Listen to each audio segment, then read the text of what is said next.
Gracias. Bueno, el artículo de Américo Saldívar es que fueron dos seguidos, ¿no? Tres. Claves ecológicas de la contrarreforma energética. Ponen Américo Saldívar, La Jornada, ahí están los artículos muy buenos, hay muchos otros artículos, libros, y qué bueno que es un economista en contra de la economía, que eso requerimos. Aguas, porque a lo mejor también estamos científicos en contra de una ciencia subordinada a la economía que se ha vuelto tecnociencia, así es que también les toca, ¿no? Y tal vez también me toque a mí porque yo estudié filosofía, entonces tal vez menos, ¿no? Pero no, también, o sea, todos creo que tenemos que ocuparnos de este último punto que plantea, no lo podemos tratar. Alguna vez hicimos una conferencia aquí en Ciencia sobre el cambio climático y vinieron 5 compañeros, cuando es la mayor crisis de la humanidad, o sea, en serio, hay que tomarse en serio lo del cambio climático. A ver si algún día lo discutimos, y está entre espantarse, desesperarse y la necesidad de hacer algo, ¿no? Bueno, no va a ser el tema hoy lo de cambio climático, y va a ser también sobre la cuestión del petróleo, que nos va a llevar a otras cosas, ¿no? Pero en realidad ver la cuestión del petróleo requiere una perspectiva, ¿no? Evidentemente la perspectiva que toman los gobernantes es una perspectiva estrecha, interesada. Bueno, pero yo no puedo, yo también tomo una perspectiva interesada también, ¿no? Y mi perspectiva es la de una izquierda socialista. Y si es socialista, necesariamente es anticapitalista, está en contra del capitalismo, contra el sistema capitalista, contra la dinámica capitalista, o mejor, contra el sistema dinámico capitalista. ¿Pero qué es eso? Bueno, en primer lugar, es un sistema dinámico autonomizado, que funciona por sí mismo. O sea, nadie controla el capitalismo es una maquinaria que funciona por sí mismo, autonomizada en ese sentido, que tiene fines por sí mismos, que además no son tan difíciles de descubrir. Sus fines son producir, acumular, generar ganancias privatizadas. Marx decía que era un sistema enajenado, ajeno a los humanos, ajeno al control de la humanidad, y además enajenante u hostil a la propia vida y al ser humano. Entonces el capital es una fuerza social creada por nosotros, pero enajenada, fuera de nuestro control, y enajenante, porque además nos enajena, nos explota, se viene contra nosotros. El capitalismo presume de funcionar racionalmente, a diferencia de otros sistemas económicos anteriores. Y en efecto, funciona racionalmente, con una racionalidad de medios y fines. El problema es que los fines no son cuestionados.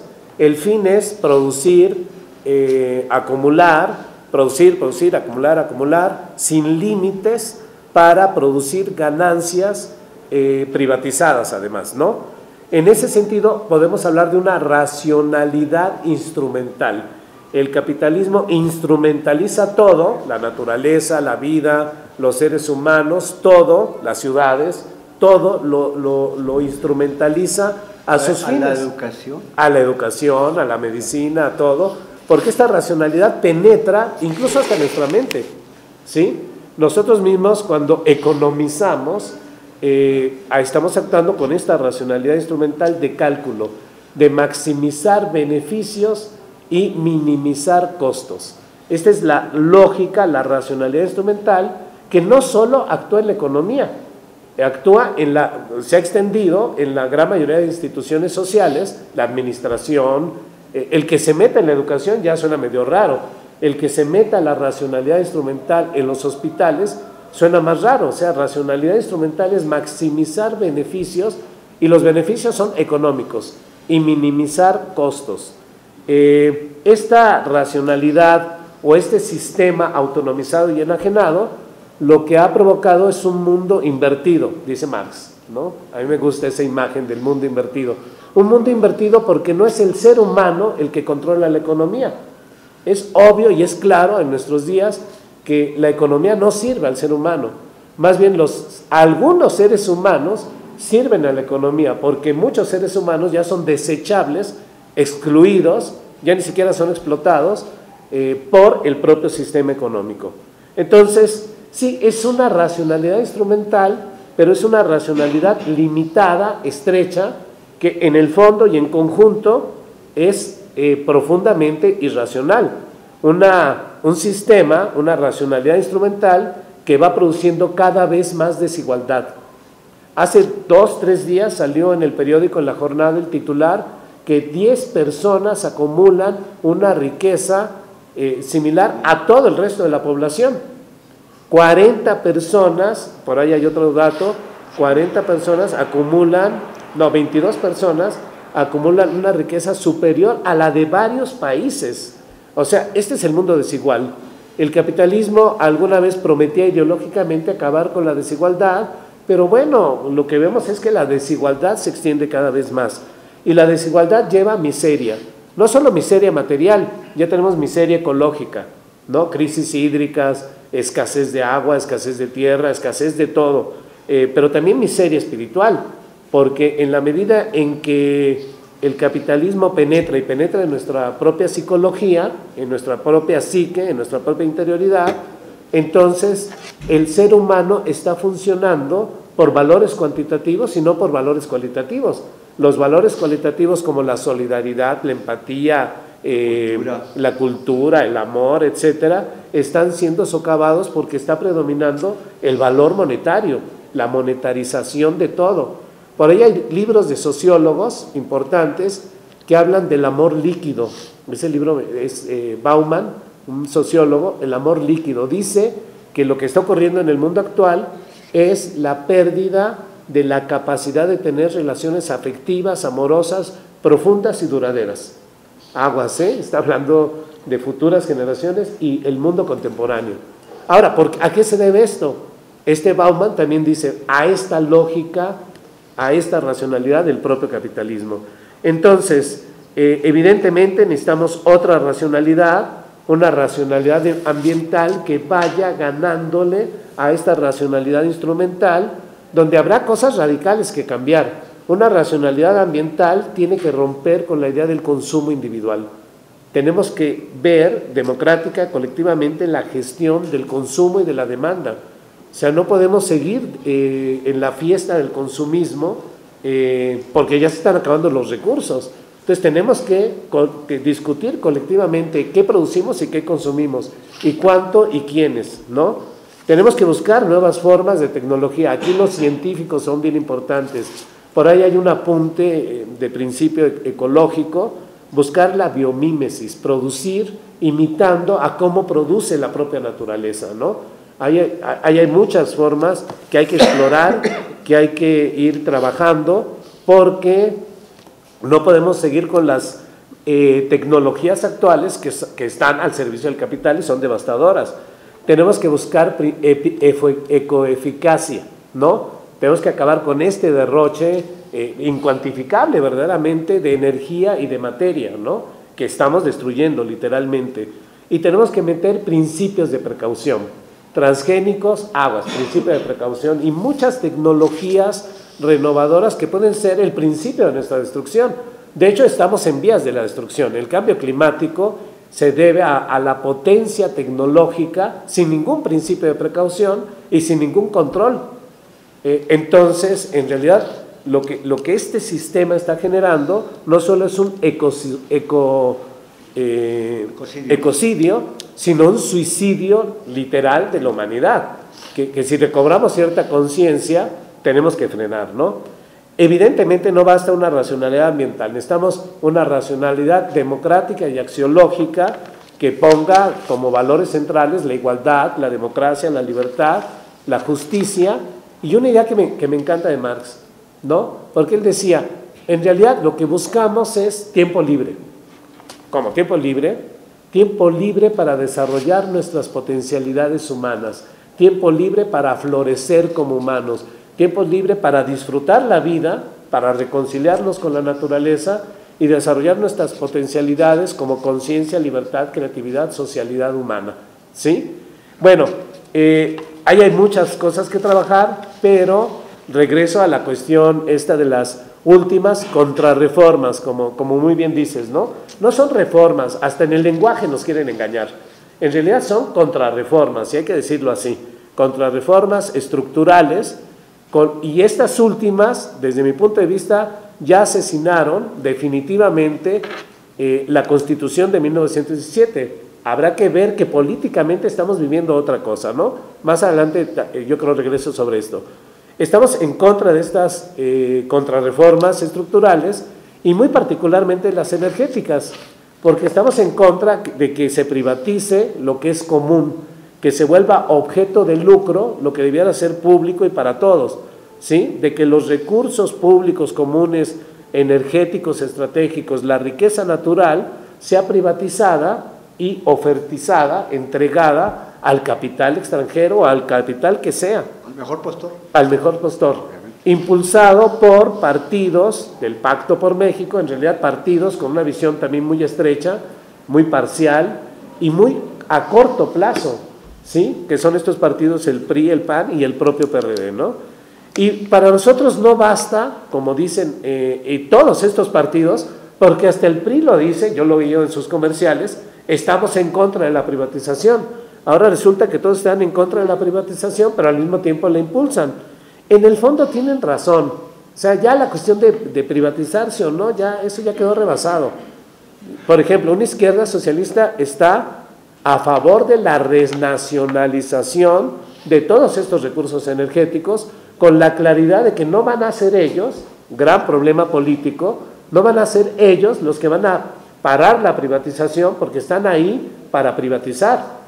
¿Por qué estos políticos funcionan así? Porque están subordinados, por un lado, a un horizonte económico, cultural que no pueden romper, y por otro lado, determinados por los intereses del propio sistema. Son funcionales al sistema, tal vez comprados o no comprados, lo que sea, pero como quiera que sea, ellos funcionan al interior de este sistema, y por eso no van a ser ellos los que van a dar alternativas para cambiar esta situación. Son partidos sistémicos y para nosotros, para una izquierda socialista, bueno, esto lo tendrán que hacer otros partidos, lo tendrán que hacer otras fuerzas políticas que creemos nosotros tiene que ser desde los trabajadores, desde el pueblo trabajador, ¿no? Sin embargo, una izquierda socialista hoy debe ser ecosocialista, ¿sí? Para nosotros es claro. No podemos quedarnos con la mera idea de que nacionalicemos la industria, y esto que nos repite Cuauhtémoc Cárdenas o el propio López Obrador, de que la industria petrolera va a ser la palanca del desarrollo nacional. No es posible. Está bien con Cárdenas, estuvo muy bien y magnífico y lo aplaudiremos y hay que celebrarlo. Y sí lo fue, sí lo fue en las primeras décadas. Pero yo diría que ahí hay varios problemas. Primer problema, tenemos una crisis energética estructural. Segundo problema, la propia dinámica ecocida del capitalismo problematiza esta cuestión de la industria petrolera, ¿no?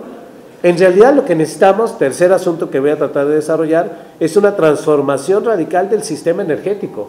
Pasar de la energía basada en combustibles fósiles a energía basada en fuentes renovables y no contaminantes. Pero me voy por partes. Entonces empecemos con la primera cuestión. Tenemos que abandonar la ilusión de ver a la energía fósil, petróleo, gas, carbón, como sustento de un desarrollo económico, porque en realidad estas fuentes de energía fósil son finitas, se están terminando, ¿sí? Son no renovables, son contaminantes, yo diría ecocidas, son ecocidas, y además de todo producen gases de efecto invernadero que solo están promoviendo el cambio climático, que es el asunto de la crisis de la humanidad, que hay que parar, o lo paramos o se termina la especie humana. A ver, lo que son finitas es un asunto ya probado.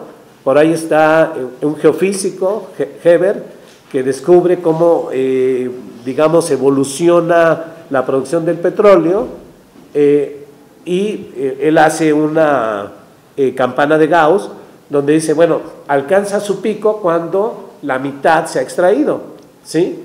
Y lo que hemos descubierto, digamos, los pronósticos serios de economistas, por cierto, nos dicen que el pico petrolero de Estados Unidos se alcanzó en 1979, el pico petrolero en México en el 2004, el pico petrolero mundial en el 2006. Por cierto, estos picos petroleros se refieren al petróleo convencional, digamos, al más barato, al más fácil de extraer, al que tiene más calidad.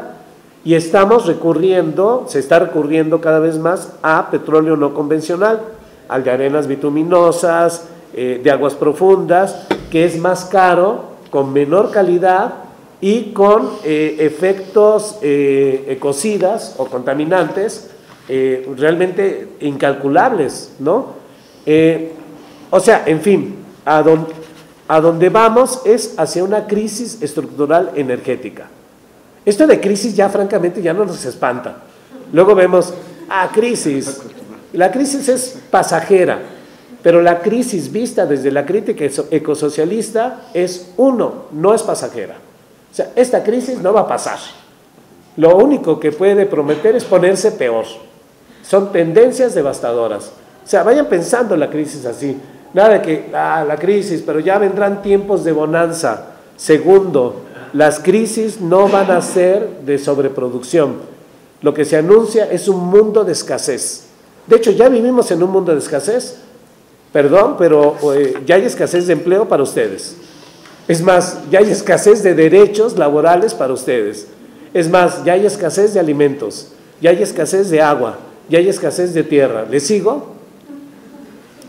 No les sigo. Ya hay escasez de petróleo. De transporte público. Sí, de todo, pues, y podría seguirle. O sea, cuando digo crisis energética, es de escasez. Yo como estudié filosofía me gusta dramatizarlo un poco más, ¿no? El fin del petróleo, hacia allá vamos. Vamos al fin del petróleo. ¿Por qué lo adornan tanto? ¿Sí? Hay que decir las cosas claras. Vamos hacia una sociedad donde se acaba el petróleo. Y no estamos preparados. No estamos preparados ni para un cambio energético, ni económicamente, ni políticamente, ni culturalmente, ni socialmente, ni éticamente, ni existencialmente. Y si no estamos preparados, lo que viene es una catástrofe, ¿sí? Vamos hacia una catástrofe. 2015, pico de la producción combinada de hidrocarburos, para que se vayan preparando. ¿Sí? Aquí está la gráfica científica. Ahí está. Y los combustibles fósiles son la base de la economía capitalista, en la industria, en la agricultura, por eso mataron al campo. Y el campo vive, desgraciadamente, adicto a combustibles fósiles. Cuando le corten los combustibles fósiles, bueno, tenemos los transgénicos que pueden poner el asunto peor, ¿no? Los servicios, todo depende de los combustibles fósiles. 81% de la energía viene de combustibles fósiles. 67% de la electricidad viene de combustibles fósiles, 95% del transporte también viene de combustibles fósiles. El capital, ya vimos su lógica, digamos, maximizar beneficios, minimizar costos, producir cada vez más. Para producir cada vez más necesita más energía, más combustibles fósiles y son finitos, se acaban, no son renovables, son contaminantes. Y de pronto estamos viendo que el capital está encontrando sus propios límites, ¿sí? Los límites es que esto no puede seguir funcionando así.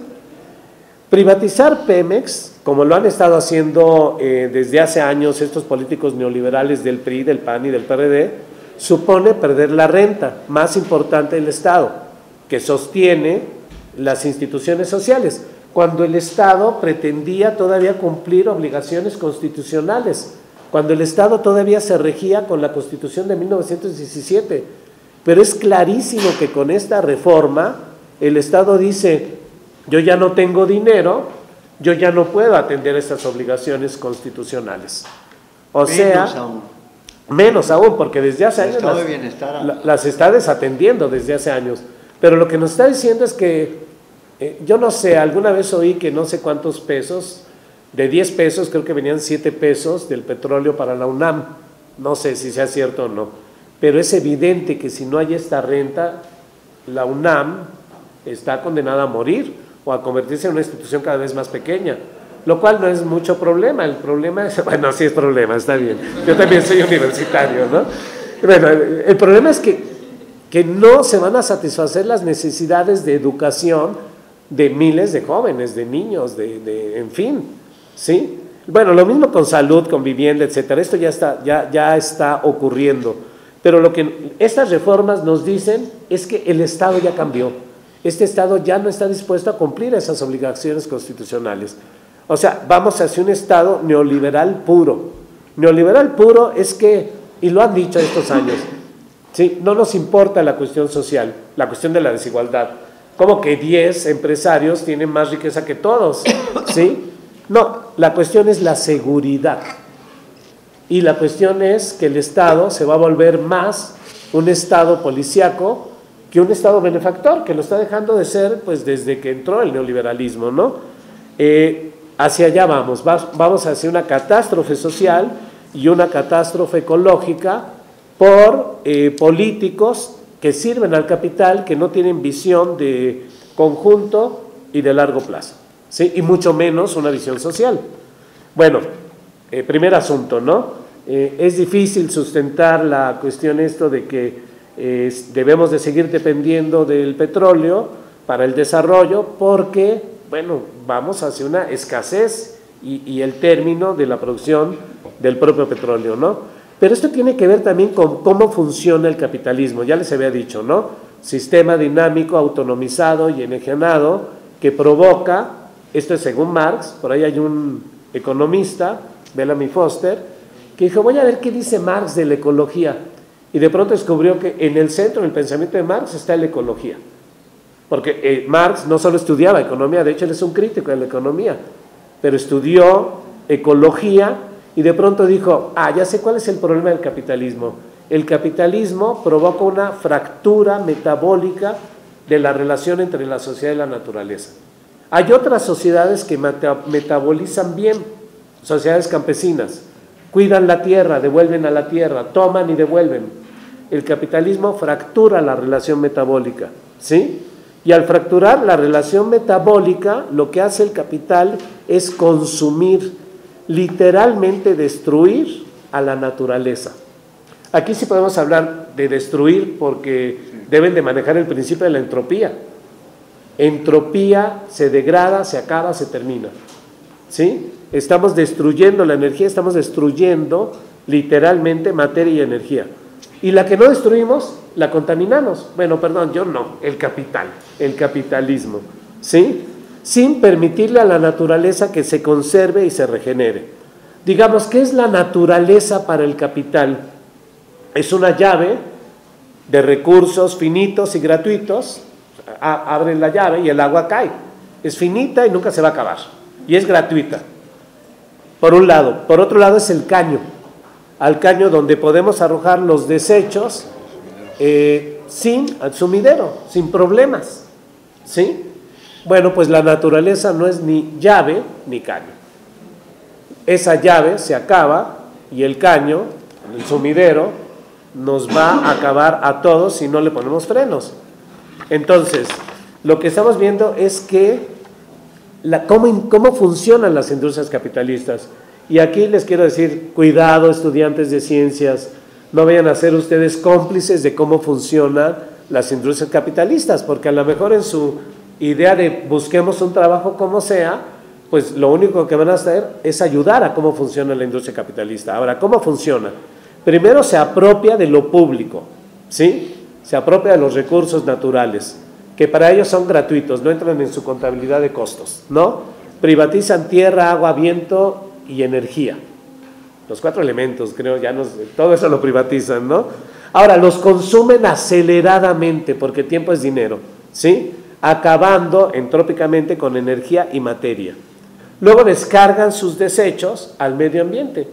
Contaminan tierra, ríos, océanos, aire. Matando ríos, matando manantiales, matando océanos. Chequen cómo andan las noticias de cómo andamos matando océanos. Y todo esto para producir diversas materias que cada vez son más tóxicas y cada vez más contaminantes. Porque en el capitalismo lo que rige es que la mercancía tenga valor de cambio y no valor de uso. Entonces están haciendo una hazaña. O sea, ahora hay mercancías que no tienen ningún valor de uso y son tóxicas. Y además las consumimos con mucho gusto, ¿sí? Por ejemplo, alimento chatarra. Y si nos ponemos a investigar todo lo que es tóxico en la mercancía, pues ya da miedo todo, ¿eh? Algún día, si quieren, chequen los datos, ¿no? Hay libros sobre esto. Entonces Entonces, la industria capitalista es depredadora y contaminante. Y todas las son. La minera es un ejemplo espantoso de lo que anda haciendo, ¿no? A tajo abierto. Ya no son la minería como en los siglos pasados, donde había mineros, ahora ya ni mineros hay, y había túneles y no sé. No, ahora es a tajo abierto. Pero igual en la industria del acero, cemento, química, automotriz. Y la peor de todas, ¿cuál creen que es? La peor industria en este sentido de contaminante en México, ¿cuál es? Les doy un dato, es la más grande, que está en todo México. ¿Cuál? ¿Cuál? No, es Pemex. Pemex es la peor. Sus impactos ambientales son inmensos. Claro, es la más grande, pero en realidad son inmensos y además crecientes. O sea, el asunto es que no decrecen, por más que toman medidas, el asunto es que cada vez contamina más todo, ¿sí? Por ahí tenía el dato, pero me estoy yendo más rápido, ¿no? 70% de los gases de efecto invernadero vienen de la producción y consumo de combustibles fósiles. Si no hacemos un cambio energético, los 4 grados centígrados están a la vista y con ello, luego lo dicen así los científicos, una drástica reducción de la población humana. Eso es muy elegante y eufemístico, ¿no? Pero cuando la traducimos en términos, exterminio, millones de gentes van a morir, drástica disminución de la especie humana.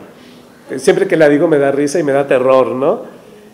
Bueno, es evidente que no podemos depender energéticamente de un recurso natural escaso, terminal, por decirlo así, ecocida y que promueve el cambio climático. Necesitamos una transformación radical del sistema energético y pasar de recursos finitos, no renovables y perniciosos a recursos, digamos, inagotables, renovables y no perniciosos. Y esto es posible y además es urgente, ¿no?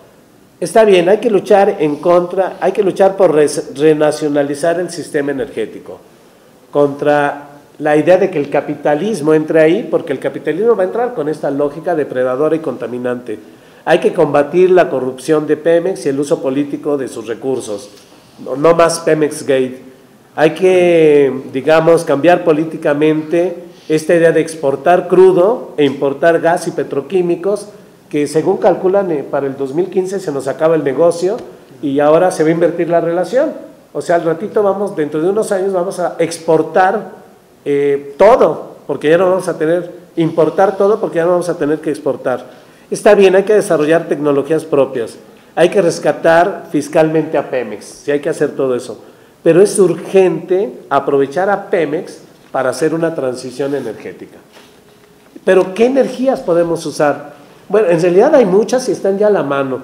Aquí los de ciencias yo creo que es una tarea para científicos no subordinados al capital, por favor, desarrollen esto. Y ya investiguen. Paneles solares hay que aprovecharlos y nos puede dar ventaja, ¿no? Solar, eólica, biomasa, geotérmica, pequeñas centrales hidroeléctricas, oceánica, ¿no? Son inagotables y no contaminantes. Y aunque no lo crean, ofrecen tanta o más energía que la que permiten los combustibles fósiles. Debemos urgentemente despetrolizar la economía. Hay un estudio de economía, de economistas, Luca Ferrari, Claudia Estrada y otros, que nos dicen, ya tienen un cálculo, dice, la energía solar puede producir tanta energía como la actual, ¿sí? Como recibimos tanta energía solar, ahora sí que una de nuestras cuestiones de que la tercera parte es desértica, resulta que ahora es ventaja, porque recibimos enorme fuerza energética solar. Y ellos dicen, y yo les creo, son economistas, son de la UNAM, que con un cuadrado de 63 kilómetros de lado en los desiertos del norte, podemos tener tanta energía como la actual. Y esto lo podemos hacer ya con la tecnología existente. Pero es evidente que para esto necesitamos un gobierno que se interese por eso, ¿sí? Entonces, yo vengo de una izquierda ecosocialista, una izquierda que viene de la Cuarta Internacional, desde antiestalinista, Nos declaramos antiburocráticos y, para que no haya duda, democráticos. Nada de que un partido tiene el poder y perdonen, pero ahora tenemos un líder para toda la vida hasta que se muera. Libertarios. No. Pero eso sí, son caudillos libertarios, nada más que no sueltan el poder. No, nosotros no queremos burocracia y queremos democracia. Por supuesto, del lado de los trabajadores. Una izquierda que desde hace años se declaró feminista y a favor de la diversidad sexual, pero de pronto entendimos que el problema ecológico era central, que no va a haber socialismo si no cuidamos la ecología. De tal manera que nos planteamos ecosocialistas desde hace un antepasado congreso, creo, ¿no? El pasado congreso, el tema fue cambio climático. Lo único que discutimos internacionalmente, somos poquitos, pero andamos regados por el mundo, discutimos cambio climático, y una de sus resoluciones fue, debemos, aparte de dar realmente proponerse una cosa que suena imposible, si no lo hacemos se desaparece la especie humana, pero tenemos que bajar drásticamente la producción basada en los combustibles fósiles. Y además nosotros decimos, pero esto es posible de hacer, evidentemente sin crear más desigualdades, etcétera, y la ventaja que tendríamos es que trabajaríamos menos. ¿Sí me entienden eso o no? Porque reducir la producción es trabajar menos. Claro, que no nos empobrezcamos todos, en todo caso que haya igualdad, pero trabajar menos, y trabajar menos, decimos nosotros, es la verdadera riqueza humana. Tiempo libre para gozar la vida y para crecer como seres humanos. Perdón, Andrés, pero reducir ahorita la jornada laboral a 5 horas daría empleo a todos. Por ejemplo. Pero a todos. Sí, a todos. Desempleados. Que fue una, que ya vienen. Que se va a ir luchando por eso. En Europa hace años se planteó por eso. Vamos a reducir la jornada y repartir los empleos. Lo que ganó fue, vamos a aumentar la jornada sin límites. O sea que las 12 horas en Europa ya se perdieron. Sí, creo que no se han enterado, pero sí, o sea, en fin. Pero para esto se requieren cambios políticos, por supuesto, ¿no? Bueno, pero un planteamiento de este congreso, que les decía, ecosocialista, es destruir. Nosotros no queremos cambiar. Este sistema hay que destruirlo, el sistema energético, y sustituirlo por otra cosa. De un sistema centralizado a uno descentralizado, lo cual nos da la ventaja de que ningún empresario privado lo agarre, lo privatice y lo vuelva mercancía para lucrar. De uno caótico como el que actualmente tenemos a uno planificado. De uno dispendioso que gasta energía y materia a uno ahorrativo. De uno ineficiente como el que tenemos a uno ecoeficiente. De uno intensivo en trabajo muerto a uno intensivo pero en trabajo vivo. De uno que esté basado en combustibles fósiles a otro que esté basado en fuentes renovables, fundamentalmente la solar.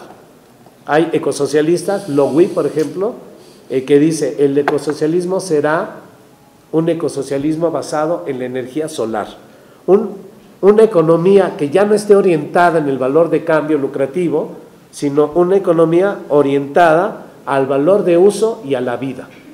Pero la vida no solo humana, la vida de los ecosistemas y la vida de la naturaleza, y entender que nosotros somos naturaleza, entender que no se trata de que cuidemos a la naturaleza como algo externo, se trata de entender que estamos encadenados y somos parte de la naturaleza, y que cuidar a la naturaleza y preservarla es cuidarnos y preservarnos a nosotros mismos, porque por fin estamos rompiendo este egocentrismo, ¿sí? Este antropocentrismo, y estamos descubriendo que en realidad somos una parte de la naturaleza y solo podemos vivir porque estamos encadenados a ellas, cuidando a la propia naturaleza.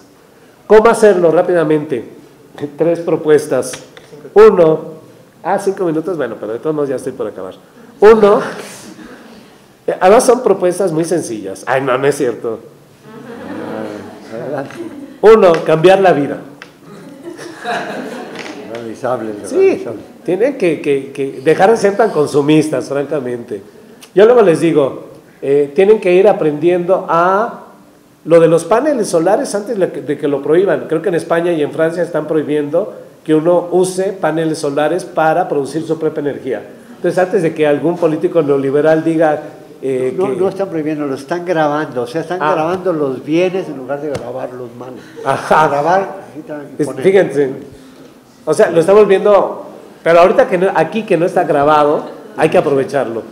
Sí, aquí no sé, deberían organizar un taller de paneles solares, ¿no? Yo estoy dispuesto a ir a uno que he visto en el metro. Sí, si Ciencias no lo hace, pues deberían hacer. ¿Por qué no van y luego lo hacen acá gratuito? Podría ser. Hay que aprender a sembrar petróleo, sembrar la tierra. Hay que miren, el capitalismo no les va a ofrecer nada, no va a haber empleo. O ustedes son capaces de autogenerar su producción, o bueno, tienen de dos, o ser explotados, la fortuna es ser explotados, o ser desechados, o aprender a sembrar, hidroponía. Hay que hacer que la ciudad también siembre. De hecho, este lugar donde vivimos, la Ciudad de México, tiene un potencial productivo enorme. En realidad, era el centro principal de producción de toda el área de Mesoamérica. O sea que y hay agua, y hay tierra, y podemos producir tierra, ¿sí? Con agua seca, con hojas y otras cosas, podemos producir tierra. Hay que aprender a producir tierra. Hay que aprender a sembrar, hidroponía, formas de rescatar el agua. A ver, otra tarea para los técnicos no subordinados al capital.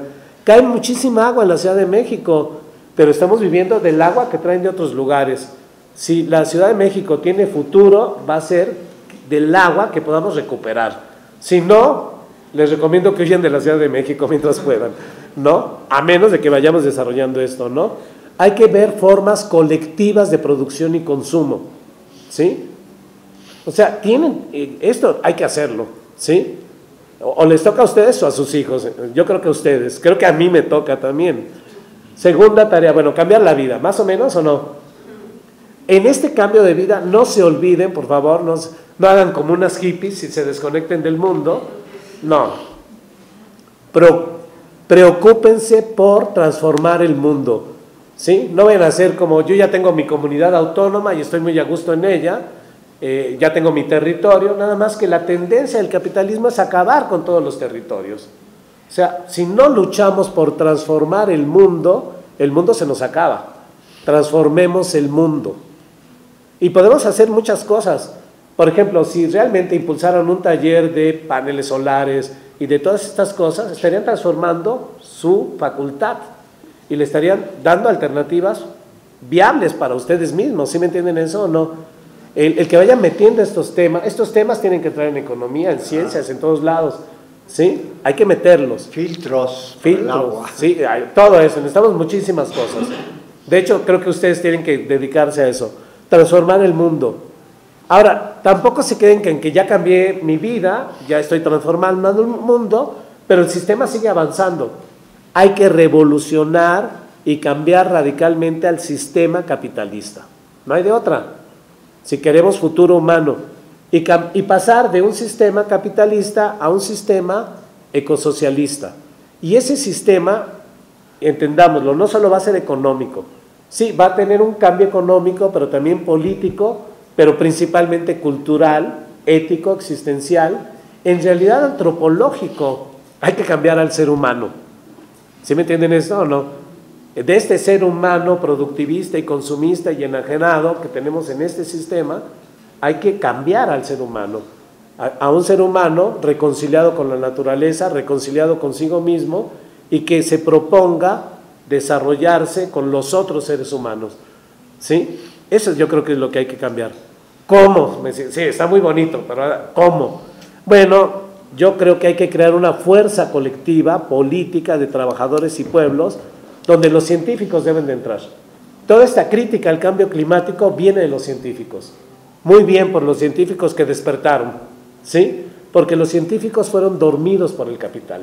Entonces necesitamos científicos, estudiantes, trabajadores, pueblos organizados políticamente. Y yo sí lo digo, tenemos que disputar el poder político del Estado. El Estado puede ser una palanca formidable para los cambios. Yo antes decía, no importa, en 200 o 300 años se cae el capitalismo y llegamos al socialismo. No tenemos ni 100 años. que a veces, no quiero decir, no tenemos ni 50 años, pero no quiero asustarnos, ¿no? No tenemos ni 100 años para desmontar este sistema y crear otro, ¿sí? O sea, ¿cómo? Ni modo. Luchemos por el poder político, luchemos porque el Estado sirva al pueblo y sirva a los trabajadores, ¿no? Dejemos este rollo de que a mí la política no me importa, a mí los partidos no me importan, nos debe de importar. Debemos de asumir la política como la preocupación y la ocupación de los asuntos públicos que nos interesan a todos, de la comunidad, de la polis, de la sociedad. Ese era el sentido originario de la política, tenemos que recuperarlo, ¿sí? Bueno, esto es lo que les quería decir, gracias.